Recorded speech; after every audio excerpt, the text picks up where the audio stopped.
बहुत पुरानी बात है। प्राचीन भारत में गौतम बुद्ध धरती पर घूम रहे थे, अपने ज्ञान और दया के संदेश को फैलाते हुए। एक दिन जब वह बोधि वृक्ष के नीचे बैठे हुए थे, उनके शिष्यों के बीच एक छोटा बच्चा आया। बच्चा पूछा, ओ सम्मुक्त वाले, क्या आप हमें एक कहानी सुना सकते हैं जो हमें प्रेरित करे और हमें प्रबुद्धि के पथ पर मार्गदर्शन करे? एक हल्की मुस्कान के साथ बुद्ध ने अपनी कहानी शुरू की। बहुत समय पहले एक भीड़-भाड़ वाले शहर में एक धनवान व्यापारी अर्जुन नामक व्यक्ति रहता था। उसकी धन और समृद्धि के लिए वह दूर-दूर तक प्रसिद्ध था। फिर भी अर्जुन संतोषित नहीं था। उसने लगातार अपने संपत्तियों की चिंता की और उन्हें खोने का भय महसूस किया। एक दिन एक ज्ञानी महात्मा शहर में आया और अर्जुन का ध्यान खींच लिया। वह महात्मा शांति और त्राणता की किरणों से भरा हुआ था, जो अर्जुन को आकर्षित करता था। अर्जुन ने महात्मा के पास जाकर पूछा, ओ ज्ञानी, मैं सच्ची खुशी और संतोष कैसे पा सकता हूँ? महात्मा ने अर्जुन को दया भाव से देखा और कहा, बाह्य संपत्तियों में खुशी की खोज ना करें, क्योंकि वास्तविक आनंद अंतर्मन में ही है। फिर उन्होंने अर्जुन को एक छोटा सा आईना दिया और कहा, इसमें झांको। अर्जुन हैरान होकर महात्मा की बात मानते हुए आईने में झांका। अपनी प्रतिबिंब की जगह उसने एक विशाल खोखलापन देखा। हैरान होकर उसने महात्मा से पूछा, यह आईना क्या संकेत करता है? महात्मा ने उत्साहपूर्वक कहा, यह आईना आपके मन की स्थिति को प्रतिबिंबित करता है। जिस तरह यह खाली और विशाल है, वैसे ही आपका मन भी आसक्तियों और इच्छाओं से मुक्त होना चाहिए। अर्जुन महात्मा की बातों पर विचार करने लगा और उनके शब्दों की सच्चाई को समझा।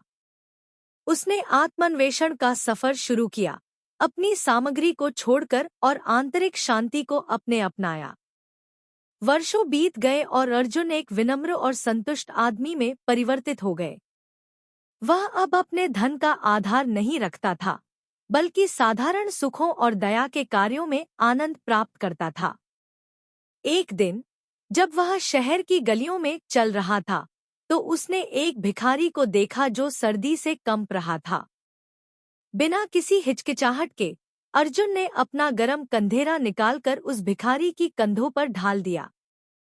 भिखारी अर्जुन की उदारता से चौंक गया और पूछा, तुम्हें क्यों, एक धनवान व्यापारी, मेरे जैसे एक गरीब भिखारी को अपना कंधेरा क्यों दिया? अर्जुन मुस्कुराया और कहा, क्योंकि असली धन हमारे पास में ही नहीं है, बल्कि हमारी दूसरों के प्रति उदारता में है। भिखारी का दिल अर्जुन के शब्दों से छू गया और उसने समझा कि दया और बड़ों के प्रति उदारता की महत्वपूर्णता क्या है। उस दिन के बाद अर्जुन ने अपने जीवन को दूसरों की सेवा में समर्पित कर दिया और जहां-जहां भी गया, वह दया और करुणा की भावना को बढ़ावा दिया। उसे अब शहर का सबसे धनी व्यापारी नहीं, बल्कि एक ऐसा आत्मा कहा जाता था जो बहुत से लोगों के जीवन को छू गया। गौतम बुद्ध ने अपनी कहानी समाप्त की और छोटे बच्चे और उनके साथी शिष्य आश्चर्यचकित बैठे रह गए, कहानी में छिपे गहरे संदेशों को समझते हुए। उन्होंने समझ लिया कि असली सुख अंदर से आता है और निस्वार्थ कर्मों के माध्यम से हम जीवन को परिवर्तित कर सकते हैं।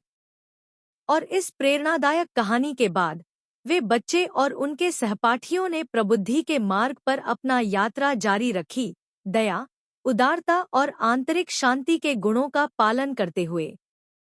और इस प्रेरणादायक कहानी के बाद वे बच्चे और उनके सहपाठियों ने प्रबुद्धि के मार्ग पर अपना यात्रा जारी रखी, दया, उदारता और आंतरिक शांति के गुणों का पालन करते हुए। उन्होंने समझा कि असली धन वस्त्र, धन या संपत्ति में नहीं होता है, बल्कि यह उस अनमोल भावना और भावनाओं में निहित है जो हमें एक दूसरे के साथ जुड़ते हैं। गौतम बुद्ध की कहानी से इस बात को समझने के बाद उनके शिष्यों ने उसके शिक्षाओं को अपने जीवन में अमल में लिया और उन्होंने एक उज्जवल और संतोषपूर्ण जीवन की ओर अग्रसर किया।